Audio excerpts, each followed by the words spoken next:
Good morning, good afternoon, good evening, everyone. As I'm recording this while Blackboard is down, I don't know exactly when you're going to be seeing it, but that's the whole point of going asynchronous, isn't it? All right, so what you're going to get is me saying most of the things that I would probably have said if we were meeting in person, lacking the interactive aspects, but we will have the opportunity, or rather you'll have the opportunity to ask questions and make comments in the discussion session of the Blackboard page once Blackboard is up and running. And just a reminder that that is how you will get your attendance and participation credit for this lesson, is by posting a question or comment either about the reading or about the video lecture I'm now delivering. For those of you who are following along with the slides, I'm doing the same thing, and I will let you know when I'm flipping slides to see whether or not that's going to be helpful. I am also going to be referring you to some of the videos that are linked in the slides, just like I would in the classroom. Probably doing a bit more video with this lesson than I would otherwise. And speaking of videos, you may note that this is going to be a one-take, unedited lesson. Part of it is because I, at this point, lack the editing skills to make it happen. But the other reason is that I cannot stand watching myself on video. Even staring at my own face as I record this is challenging for me. So I'm certainly not going to go back and watch it again. So I'll just try to do my best the first time out like I would in the classroom with no retakes. Okay, remember that this lesson operates under the assumption that you have gone ahead and read Marx, A Very Short Introduction by Peter Singer. If you haven't, now would be a great time to pause me and go do so. So I'll wait. It's okay. All right, great. Glad everybody got the reading done. Hope that was enjoyable. I chose this book for a couple reasons. Number one, because Marx is such a seminal figure, and you'll notice it's the only book we're doing this semester that is based on actual individual as opposed to a broader movement. But I'm also using Marx to stand in for socialism in general and the entire set of isms that kind of is the 19th century in Europe. So we'll be talking about a lot of those. I won't be talking a lot about Marx in particular because you got that from the book, so no need to repeat that. All right, well, moving on to our second slide, which I can see in my conversion from Mac to PowerPoint. I covered up the N in administration, but I'm sure you've got that figured out. We are operating on version 4 of the syllabus, which takes into account our conversion to an online course. If you have any questions about what that means, please let me know. I have listed the upcoming due dates for your various papers and the final poster and all that good stuff. I understand we are in a somewhat unusual situation, to say the least. Please do your best to adhere to those deadlines. I would like you to upload to Blackboard, but obviously we're having some problems there as well. So I will accept your papers via email as well. I will return your graded work to you. Right now I'm going to be doing that on PDF. I will email you a PDF of your graded work and post your grade to Blackboard. Hopefully I will get up to the point where I can grade things that are submitted on Blackboard, but again, technical challenges. You'll remember from our syllabus that you are supposed to have a conference with me at some point in the semester, and if you haven't done that already, we can convert that to a telephone or a video chat if you so desire. If you are on campus or you're in the local area and you do want to come in, I am spending time in the office and I will meet with you by appointment. I am not holding office hours. There just aren't enough students around to justify it, but I am available to come into campus or to be on campus and to help you out in person. Same thing for advising for summer and fall 2020. If you haven't yet been advised, I can do that. I can do it via phone call, I can do it via video, and I can do it in person. But again, by appointment, please. I forwarded an email to you that's really important that the library is still there to help you. The library is open. If you're in the local area, you can go in and check out books, but more importantly, for those of you who are operating now more remotely, you can get help from librarians to the point where they would probably even pull a book off the shelf and scan you a few pages if that's the kind of help you need. They are also willing to subscribe to journals that they may not have carried normally, or to purchase e-copies of books that you might need. So again, interface directly with the librarians on that. You're welcome to CC me and on those so I can help out if you need it. If you're having trouble finding the resources you need for your poster project, for your research, please let me know. And next slide, moving on to jobs. Yeah, I'm going to keep that up because it's really important that you guys get employment even in the age of Corona. This was a neat one. And again, a lot of those jobs are out there for agencies that you wouldn't normally think of as hiring historians. You know, the Bureau of Ocean Energy Management. That's the federal agency that's in charge of things like offshore drilling, or as you see in the picture, offshore wind farming. And they have historians and archaeologists and landscape architects that evaluate the potential impact of those various energy projects. And you could be that historian making 6 digits, making historian money. Nothing wrong with that. Okay, moving on to writing tips. We're all disrupted. None of us is where we expected to be at this point. As you can see, I'm operating from home. And if you're like me, you're probably really distracted trying to read the titles of books behind me on the shelves. I do that. Maybe some of you do. Anyway, point being, a lot's changed. Some things have remained the same, and we have to figure out ways to adjust. So think about the things that made writing conducive under normal circumstances. Where did you write? How did you write? What time? And recapture as much of that as you can. At the same time, change can be good. Shake things up. Modify your routine a little bit. See if you can find new locations, new times, or new circumstances that will still enable you to write effectively. And don't be afraid to experiment. As I said before, I'm going to be flexible a little bit on the deadlines. Just kind of keep me posted on what's going on. Above all, Douglas Adams' Hitchhiker's Guide to the Galaxy has the best possible advice for us in these circumstances. Don't panic. Everything can be solved. Everything can be solved. Let's try that one again. All right, moving on to the questions slide. Anybody have any questions? Man, you're really quiet today. Okay, yes, I do. Wow, that was a complete dad joke. If my kids were down here, they would be making fun of me immensely. But I do expect you to be posting questions and comments to our discussion board on Blackboard. And that, again, that's how you get your lesson credit for today. Moving on to the capitalism and socialism slide.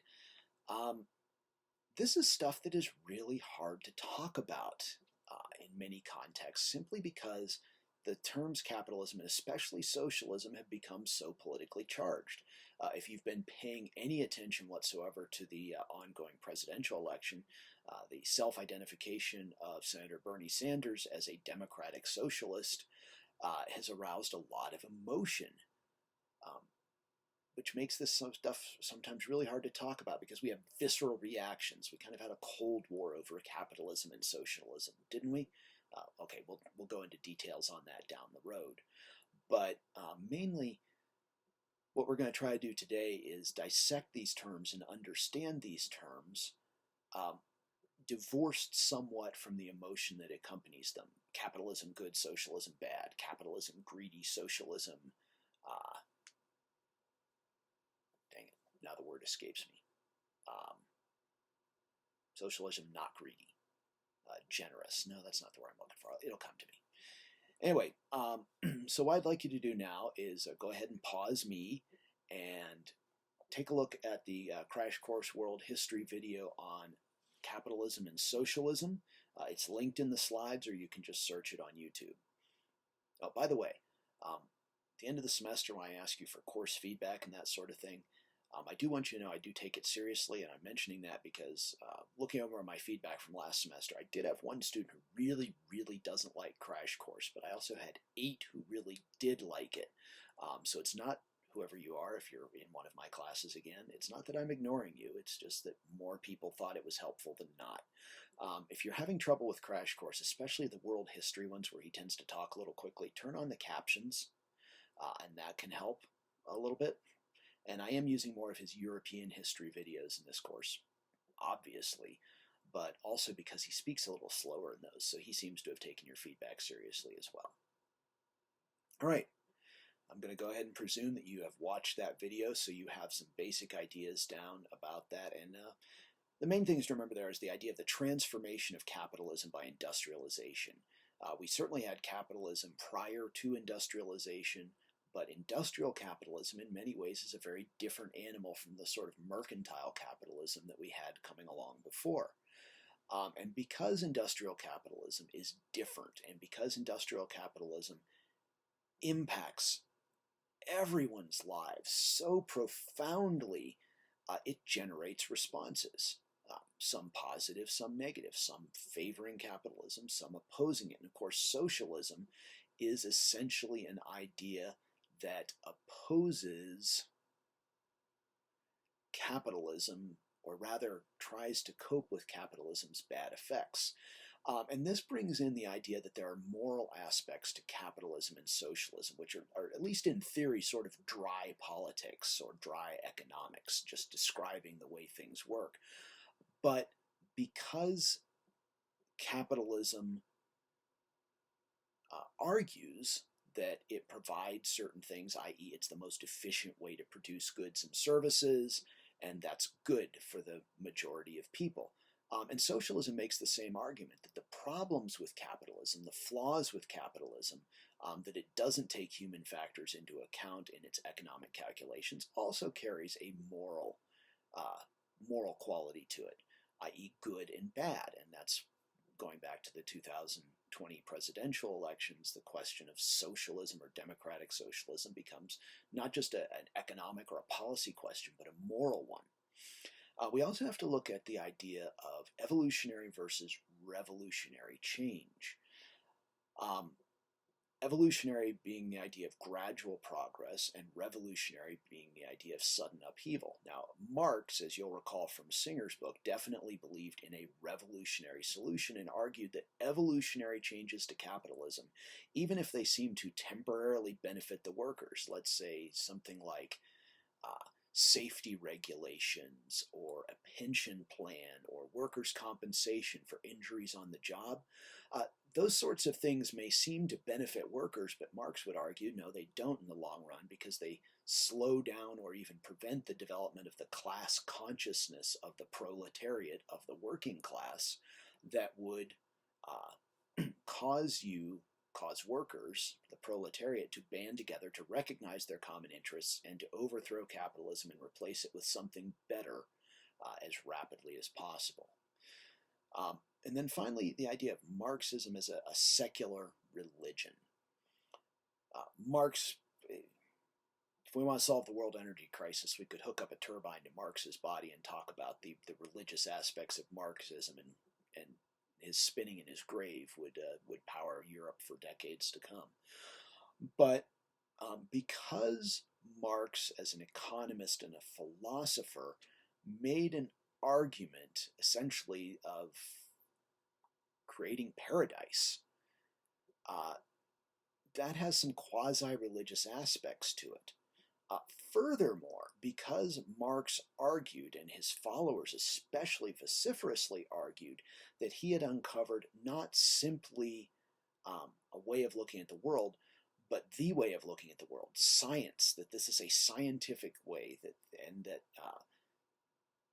Marxian analysis was more or less inevitable, that things were going to keep happening in that way, and that communism would be achieved at some point in the future, inevitably. And yes, I'm having a Thanos moment here, but what the heck. Marxism took on sort of a quasi-religious concept. And after Marx died, and all that was left of him was his writings, this aspect became even more pronounced, because the books and the pamphlets and the articles that Marx wrote became sort of the sacred text, if you will, and Marx became the prophet of a secular religion that many people put their faith in ways that parallel messianic religions. This became especially true in the Soviet Union, which became the world's first Marxist or avowedly Marxist country, and for a long time. The idea of scientific Marxism and the promised land of communism really were taken very seriously, and for many people, replaced what religion had provided them in the days before the revolution, before the Russian Revolution I'm talking about. All right, so now that we have hopefully some basic ideas down about the ideas behind capitalism and the ideas behind socialism and where they sort of fit, let's look at them in more context. And now I'm moving to the slide, fitting Marx into context. And it's important to remember that Marxian socialism and socialism in general don't develop in isolation. We already understand, hopefully, that they develop in response to the development of industrial capitalism and all the things that are going on with that, both its successes and its failures in human terms. But as we already know from our discussion of the French Revolution and the Enlightenment, that there are other isms, other political, social, economic concepts floating around Europe at the same time, and both capitalism and socialism are going to interact with them in various ways. The first one is liberalism, and it's most often associated with capitalism, but it is not necessarily contradictory to socialism. Now, caveat, we are talking 19th century terms here, so we are talking ideologies that have evolved over time. Many people today would say liberalism, socialism, they're kind of the same thing, but we're talking about 19th century liberalism, which emphasized the freedom of the individual, both politically and economically. Thus, we most often think of 19th century classical liberalism, if you will, as associated with capitalism. So liberalism and capitalism go together because capitalism is about investing capital and producing goods and services efficiently, and liberalism is about everybody being able to make their free choices individually in economic terms, in the market.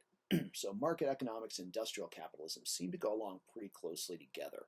At the same time, liberalism also emphasizes things like individual political choice, so representative government, republican institutions, constitutions with written rights to protect individuals in society. And throughout the 19th century, we are going to see a gradual increase in the rights of individuals, i.e., expanded voting rights, greater interest in protecting rights of individuals, those sorts of things. Nationalism that we've already encountered in the French Revolution, that national feeling, the idea of the nation, as Benedict Anderson tells us, an imaginary nation or an imaginary concept, that somehow a group of people who share a history or a language or a religion or an ethnicity or a geography or even just an idea. The United States is a good example of a nation that doesn't have an ethnicity. There's no American ethnicity, but it does have a concept that makes us a nation, and that concept has to do with our form of government, the Constitution, our institutions. So those are they're all ideas that can wrap up the idea of a nation. But what makes it nationalism then is the idea that, hey, all the people who are of our nation ought to be in the same political entity, the state. Now we're going to talk about this a lot when we get to the Habsburg Empire, which is a multinational empire, and the impact that nationalism will have on it. But again, nationalism can interact with capitalism and with socialism. Now, obviously, National Socialism we're going to get to in some depth when we get to the 20th century, and that's not going to work out well for anyone involved. But nevertheless, we are going to see in the 19th century some folks who argue that socialism within the nation is a good idea, or that socialism can support nationalism by taking care of the needs of the people within the nation. And then finally there's conservatism, not conservatism. That again is more 20th, 21st century. But conservatism as an ideology arises in response to liberalism and nationalism, and essentially says, no, things are just fine the way they were. In fact, they were actually better before this liberalism and nationalism came along. So conservatism tends to emphasize the importance of the traditional elites, um, the aristocracy, the monarchy, etc. And again, they can interact in interesting ways. For instance, Otto von Bismarck, one of the things that he did was implement some concepts that we would consider to be somewhat socialist, like workers' compensation, a pension plan, those sorts of things. But he did it in support of conservative goals, i.e., if the workers are kept happy by these sorts of evolutionary changes, tie back into what Marx was saying, if the workers are kept happy by evolutionary changes, then they are less likely to become revolutionary and threaten the interests of the conservatives and the capitalists. So you see how these all interact. At this point, I'd like you to take a break from me and watch two videos, Crash Course European History, one on Reform and Revolution, and then the one on the revolutions of 1848. And once you've watched those, come on back to me.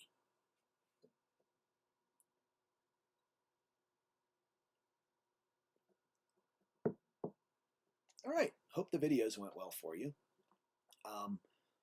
So now that you've got a good idea, I think, of the major events of the 19th century, and you're hopefully getting a feel for how liberalism, nationalism, conservatism, capitalism, and socialism are all interacting, I'd like to sort of shift gears and talk about the various forms of socialism. Now, you're hopefully really familiar now with Marx's ideas from reading Singer's book, and so you understand his basic concepts. He's talking about alienation, that in industrialization, in industrial capitalism, more and more workers are alienated from their work. And what that really means is that when you do work, you take pride in it, right? You're doing posters for this class, and hopefully when you've accomplished that, when you've done that, you're going to be proud of your work. You should be. You worked hard on it. And that emotional connection to your work is a very important sort of human thing. But in industrial capitalism, that's taken away. Marx is writing before Ford and the assembly line and that sort of thing, but already we can see in industrial capitalism that people are becoming servants of machines, that the pace of work is determined by the machine, that the important part of a factory is the machine, and the workers become the interchangeable parts that simply operate the machine with no sense of craftsmanship or artistry or even connection to their work. So there are a lot of different ideas for how to deal with that basic problem that Marx has identified. Now, some folks go back to what we would consider to be biblical times, looking to the early Christian church. Now, this also ties into what we talked about with the Reformation, the idea that the Catholic Church had become corrupt and Protestantism was resetting Christianity to its earliest days. And, that's certainly what they were setting out to do in some ways. But some of the thinkers who are looking at what's going on with industrial capitalism also look to Christianity to solve that problem, i.e. they reach back and say, wow, treating people like interchangeable parts is really not a Christian thing to do. And so the idea that the early church owned property in kind and shared things became an influential idea. Christian socialism, ironically, is going to probably have its most influence in philanthropic capitalism, which sounds strange, but actually does sort of work.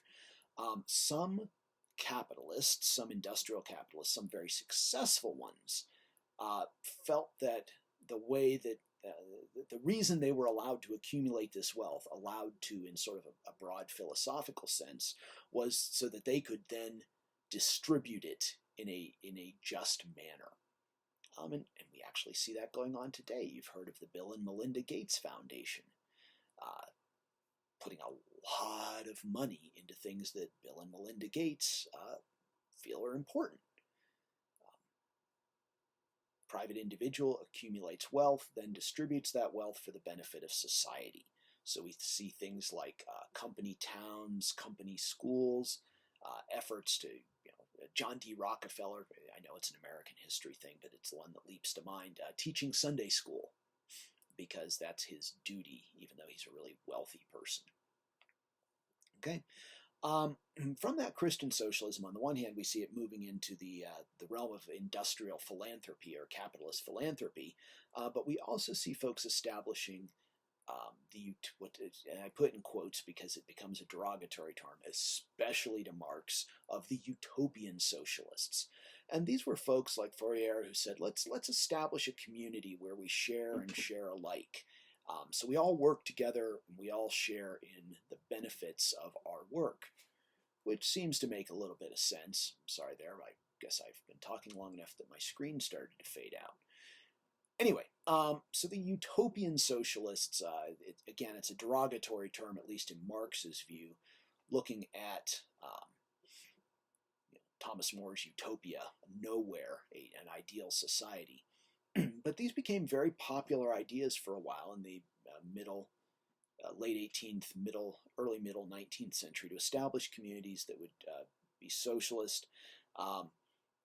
Some of them were successful for a while, but most of them ultimately broke down, which is another reason that Marx was so derogatory towards them. The rules of sharing generally had certain issues with them.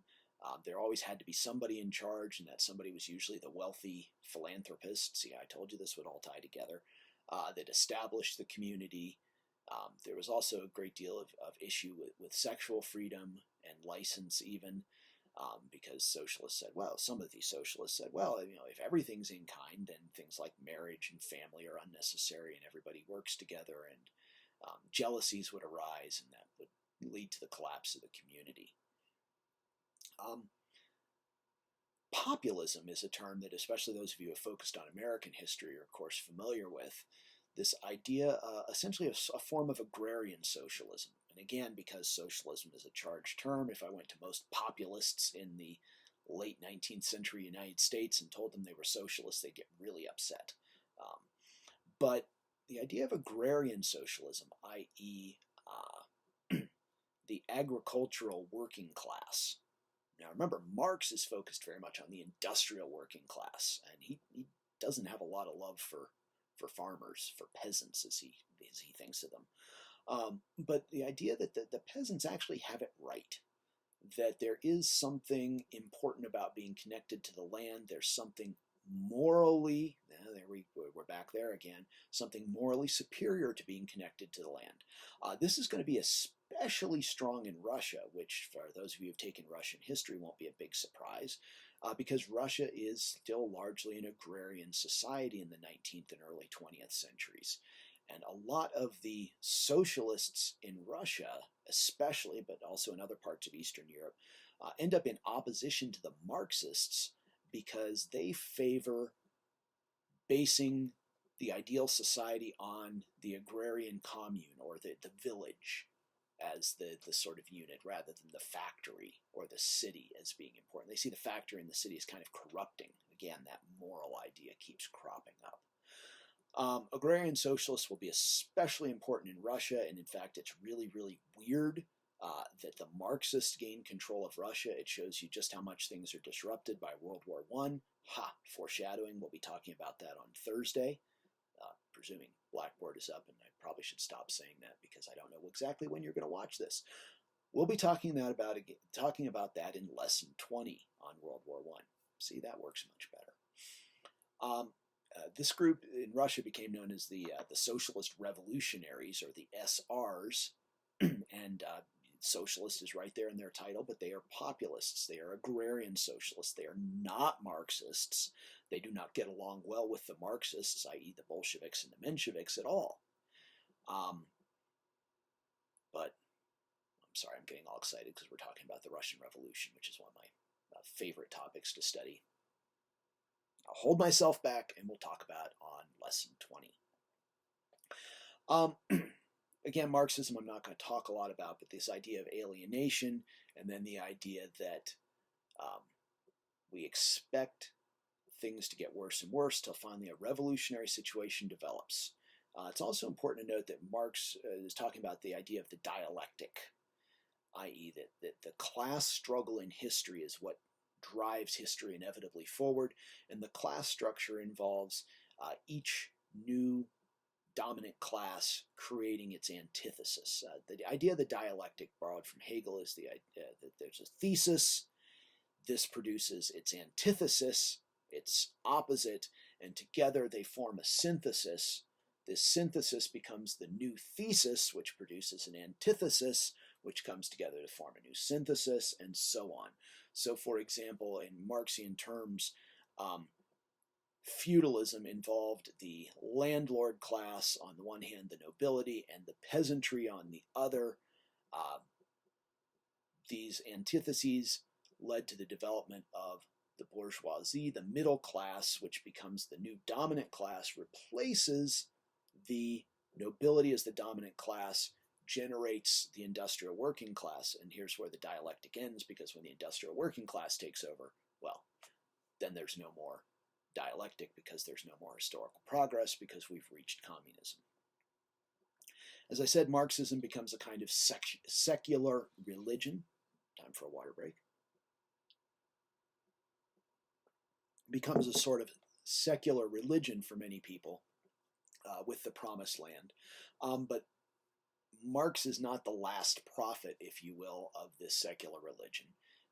Various folks come along and modify Marxist ideas. Of course, the name Lenin is familiar, and if we were in the classroom, I'd be pointing to the bust of Lenin we have in the room, but I'm not, and you're not looking at it, so I don't know why I went there, but I did.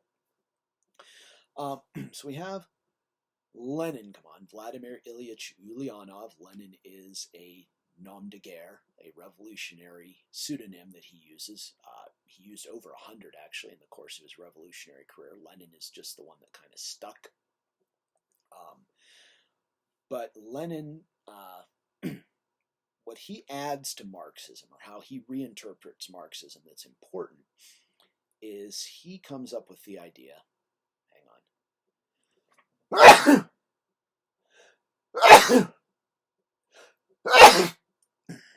my apologies. When you're in office with a lot of books, you need to remember to dust frequently. At any rate, what Lenin adds to Marxism is the idea that Marxism, that the revolution can be accelerated. And this is not something that bizarrely comes out of Marx. It is bizarre to Marx. Remember what Singer tells us is on Marx's tombstone, that's all about changing the world. And Marx did, in addition to his philosophical and economic writings, make efforts to try to bring things forward.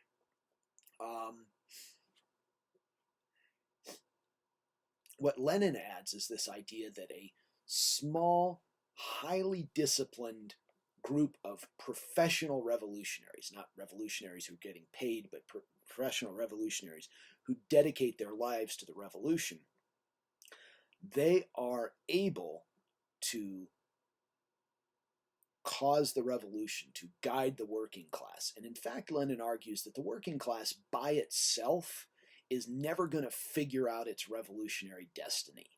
Marx was right that the working class, the proletariat, has a revolutionary destiny, but Lenin argues that the workers by themselves will never figure it out. They're just too downtrodden. They're too busy trying to stay alive. They won't develop the consciousness they need to come together as a class and overthrow their oppressors. So Lenin says what we need is a tightly disciplined small party of professional revolutionaries who can indeed guide the working class to victory. And that is exactly what happens, in Lenin's view, in 1917, when the Bolsheviks, who are the smaller faction of Marxists in Russia, succeed in overthrowing the provisional government and seizing control of Russia. After Lenin's death, he is succeeded by Stalin, and again, history of Russia veterans know that that's a fairly complex process, but we're bleeping over it for now. He's succeeded by Joseph Stalin, again, Joseph Zhugashvili. Stalin is a nom de guerre, a revolutionary name, one of over 50 that he used in the course of his revolutionary career. But Stalin is the one that sticks, Man of Steel. Stalin is a Marxist. It's very easy to look at Stalin and the things he does and say he's just a cynic who, because he's so awful, he's a terrible human being. He's cruel and just really, really bad. But it's easy to say he's also cynical. But no, he really does believe, I think, that what he is doing in Russia, what is now then the Soviet Union, is really for the greater good. And that's what justifies all the sacrifice and the destruction, is this messianic idea that the Soviet Union is producing communism, is producing the world's first and thus far only, if you don't count Mongolia, socialist state. So everything that Stalin does in his mind is justified. So what we see, what Stalin adds to Marxism is the idea of sort of crash industrialization. You remember that Marx was very interested in the industrial proletariat, the industrial working class. He said, this is the revolutionary class that's going to establish communism. Lenin says, well, in order for that to happen, in order for the workers to achieve that revolutionary consciousness, they need to be guided by a party of professional revolutionaries. But they seized power in Russia, which, you remember when I was talking about agrarian socialism, I said was a country that had mostly peasants, relatively few industrial workers, a very small proletariat. So one of the things that Stalin is trying to do is essentially create the proletariat by crash industrializing Russia, in order then that the proletariat can become the dominant class, sort of standing Marx on his head. And it is one of the oddities of history that Marxism only managed to gain control in countries with relatively small industrial working classes. This is why if we consider Marxism a secular religion, well, the prophet wasn't very accurate. That's kind of a problem, and it leads many people to dismiss Marx, as Singer tells us, that because things didn't happen as Marx predicted, a lot of people say, therefore, Marx has no value or no interest. Singer argues otherwise, that Marx is still important, and of course, we cannot discount the historical impact of Marx and his ideas. Whether he's right or not, in one sense, is irrelevant to us as historians, because a lot of people did believe he was right. I'm only going to briefly touch on Maoism, simply because this is a European history course. If you want to talk about Maoism, I suggest Professor Stevens' History of Modern China class next fall, and you can talk Maoism all you want to with him. But Maoism modifies Marxism further by saying that, guess what, Marx was kind of wrongish about this one point, and the peasantry, the rural proletariat, can be a revolutionary class. So he just sort of takes what Lenin and Stalin did and moves it one step further and says, yeah, you don't even actually need an industrial working class. So what does all this mean? Well, when you put all this together, and I'm going to bypass the map slide, if you're interested in looking more at the revolutions of 1848, there's some good information there. It shows just how widespread it was. But if you move on to the conclusion slide, what I try to take away, or what I want you to take away from all this, is this idea that socialism is a very wide collection of ideologies and ideas. So when we say socialist, especially because it has that moral context to it, either positive or negative, depending where you stand on the political spectrum, it's a term that we really have to define much better before we can understand what we're talking about. Are we talking about agrarian socialism? Are we talking about a democratic socialism? Are we talking about Marxism in one of its many forms? Because really everything from saying, hey, maybe factory owners should be required to put, a guard on that rapidly spinning object that keeps ripping people's arms off. Maybe there ought to be a law that they have to put something on there to protect the workers. In a sense, that's socialism. As much as high Stalinism is socialism, they're all sort of in this same category. Generally, the idea of socialism is that there should be greater equality between people within society, but there's wide differences as to how that should be carried out. Socialism in its various forms generally emerges as a set of responses to the Industrial Revolution. Karl Marx, his name for many is synonymous with socialism, but we know that's not always the case. He's still the most important single theorist of socialism because most other socialists are talking about Marx, either supporting him or refuting him or modifying him. But you just can't get away from him if you're going to talk about socialism. It's also important to remember that in the 19th and 20th centuries in Europe, socialism is interacting, conflicting, and combining with a lot of other ideologies. Obviously capitalism, but also liberalism, nationalism, conservatism, in a variety of ways that can be very confusing because you will have conservative nationalists and liberal socialists, sort of that idea, democratic socialism. We're going to vote our way to a more equal society rather than have a revolution. And even ideas that are directly contradictory, so it would seem, like nationalism and socialism, will be combined to very ill effect, and we'll get to that a little later on. If you're interested in looking more into this, 3 books I recommend. Moving on to the to learn more slide are T.K. Derry's A History of Scandinavia, Norway, Sweden, Denmark, Finland, and Iceland. And one of the huge downsides of the way our course is organized, that we start off with that we're going for everything from the fall of Rome to whatever happens this April in Europe, is that we leave a lot of stuff out. I was fortunate enough to have a course in Scandinavian history in graduate school at the University of North Dakota. Yeah, sure, you betcha. And it's really some fascinating stuff, and Scandinavia ends up being sort of peripheral to the things we're talking about here, and that's not really fair. But this is a great opportunity to bring a little of the history of Scandinavia into what we're talking about, because Scandinavia embraces certain forms of socialism. So while we talked a lot about, you read a lot about Marxian socialism, if you're interested in looking at sort of socialism in practice in its democratic form, of course, Scandinavia is probably the place to look. Alistair Horn's The Fall of Paris, The Siege and the Commune, 1870 to 71. The Paris Commune, communist, not a shocker there, is an incredibly important event in the history of socialism. We didn't touch on it much today, but it's worth looking into if you're interested in looking at this. The Commune is a response to the defeat of the French Empire, the Second French Empire, I should specify, under Napoleon III by the Prussians in the Franco-Prussian War of 1870-71. Paris is placed under siege, and radical socialists gain control and establish the Paris Commune. And Horn does a great job of breaking that down. And finally, Michael Newman's Socialism, A Very Short Introduction. The last time I taught this course, I actually used that as our text for this block rather than the Marx book. It was not hugely popular with students. It was the least popular of the very short introductions we used.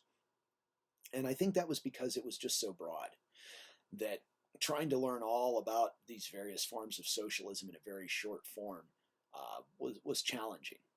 So I switched over and decided to have you focus your reading on Marx, and maybe I'll do some of the broadening, and we'll see how that works. But if you are interested in studying more on this ideology, this set of ideologies that we call socialism, Newman's book is an excellent one. All right, that wraps things up for me. I don't know when you'll see this due to the ongoing Blackboard problems, but when you do, I hope wherever you are and whatever you're doing, you're safe. Please pay close attention to what the public authorities are telling you about social distancing and protecting yourself. Pandemics are something new to our lifetime, but they are not something new to human history, as you are, of course, all well aware. And so we are doing our best to rely on our historical precedents to tell us what we need to do to keep ourselves and others safe. If you have any questions or concerns, feel free to email me. I look forward to reading your questions and comments in Blackboard, and I will respond as best I can. Our next lesson will be Lesson 20 on World War I, which I will be posting soon.